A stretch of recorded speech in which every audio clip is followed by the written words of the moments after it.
I live in a smaller town that is currently in the mid-stages of becoming a large town. The town's growth is now exponential, and by that I mean no one person or one business can take credit for the success.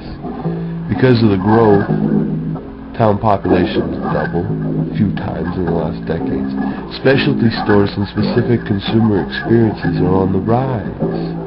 One of these stores that we now have is Euromax, and the premise of Euromax is that it provides the consumer with the experience of being in a European-style deli and bakery, which I find odd since most of the products I saw today at their store was labeled in Russian. Fun fact, Russia, not in Europe. I needed to pick up milk because my wife and I drink copious amounts of tea every day and go through ridiculous amounts of milk every week. My wife likes skim milk. Skim milk has next to zero fat. It's barely milk. It's almost mostly white water. It's mostly white water. You know, sometimes when you get a drink of water and there's a lot of air in the pipes and the water looks cloudy for a few seconds before settling? That's what skim milk is. But it works very well in tea.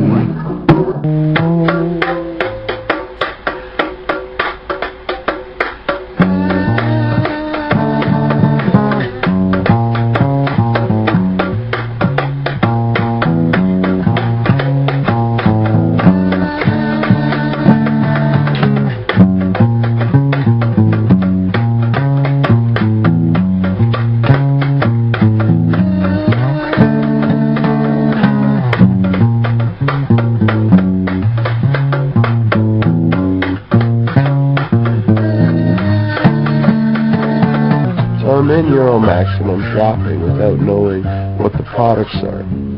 What's this? Something with citrus? Could be juice? Could be shampoo. Let's find out. It was juice. 100% orange juice. And by 100% orange juice, I don't mean to imply that they avoided using any filler. I mean to say that they made the juice out of 100% of the orange, including the peel. Gets right up in your nostrils.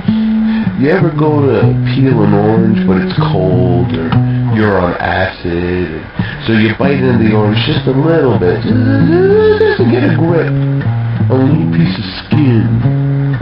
But you bite too much and you get a mouthful of orange peel flavor.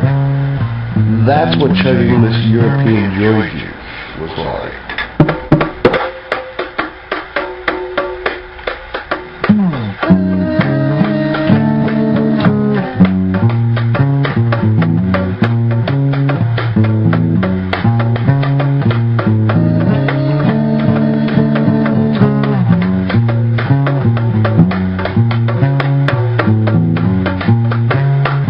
I picked up a couple of bags of chocolate for my wife. She has a sweet tooth, which is a polite euphemism for saying my wife loves chocolate a lot.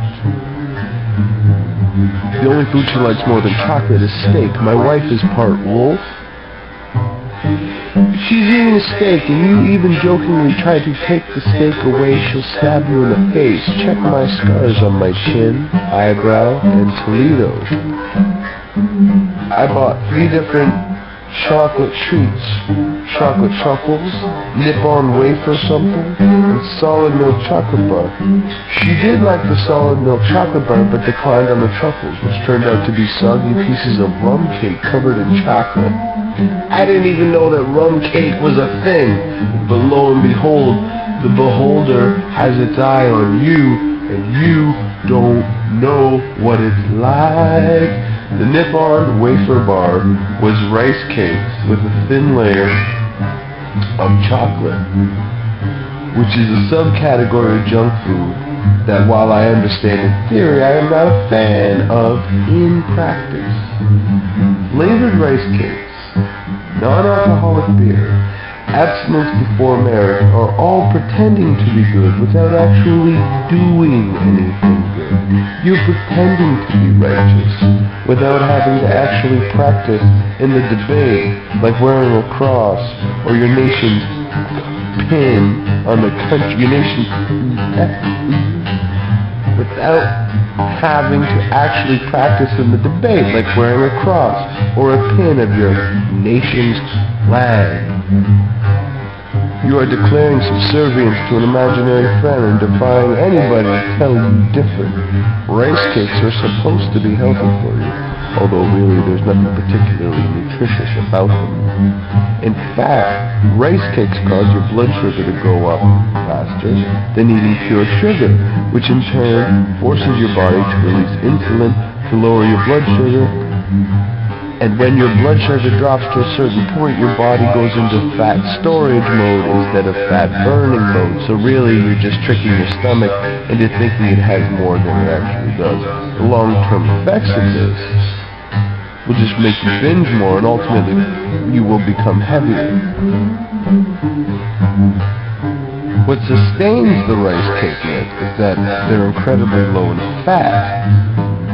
Sadly, that does not compensate. Sadly, they do not compensate that lack of fat with flavor. So you have to cover these fierce beer coasters in something bad for you, ultimately making it less healthy for you.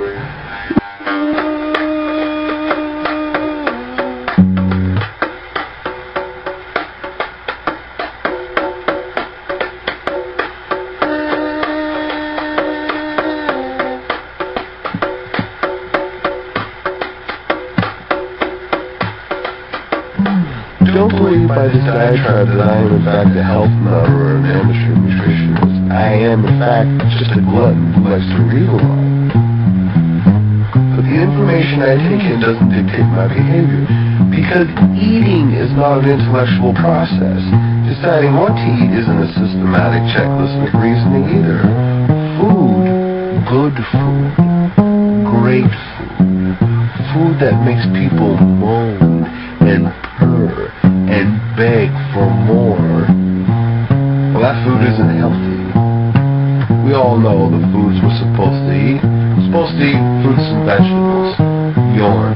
We all know the food we're not supposed to eat. Chocolate, meat, candy, cookies, chips, beerness, sugary cereals with the good prizes, McGrief and grease, cheese, pretzels, whatever the fuck grade of meat enchiladas use. And the seafood bottom feeders covered with butter, deep fried anything, street meat with double bell peppers. The list goes on and on. And chocolate cake is wonderful. Cauliflower is sustenance. Just because it's good for you doesn't necessarily mean that it's going to be a good have. Do what you like. Life is a terminal disorder.